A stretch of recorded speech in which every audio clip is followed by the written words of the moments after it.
Po ku ka dallim, thot feja, njerëzit thot janë njerëz, thot katolik, musliman, hindu, ortodoks, kristian.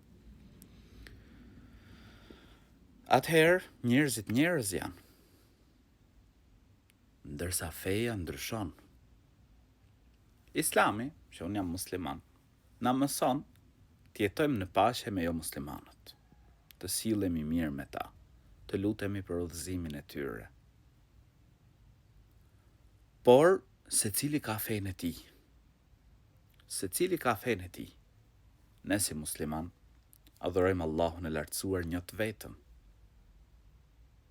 Besojmë dhe pasojmë profetin Muhammed, paqja dhe mëshira e Zotit qofshin mbi të. I ftojmë të gjithë, pra kë njohim, kush e dëgjon fjalën tonë, që të besojnë dhe të adhurojnë Allahun e lartësuar një të vetëm, të besojnë dhe të pasojnë profetin Muhammed, paqja dhe mëshira e Zotit qofshin mbi të.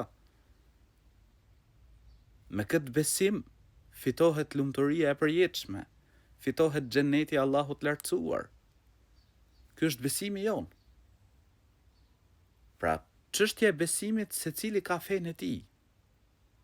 Lakum dinukum waliya din. Ju keni fenë tuaj, unë kam fenë time. Kështu na tregon Zoti i gjithësisë në Kur'an.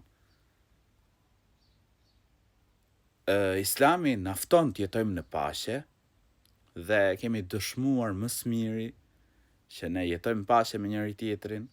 Këtu në Shqipëri sidomos, pra secili prej nesh duhet të përpiqet ta ruajmë këtë paqe, të japim kontributin ton për vendin ton, për mirësimin e shoqërisë ton, por besimin, secili ka besimin e tij.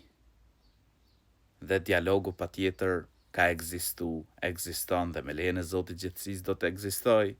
Ftesa është e hapur. Ne ftojmë, patjetër që ftojmë që dikush të lexojnë Kur'anin,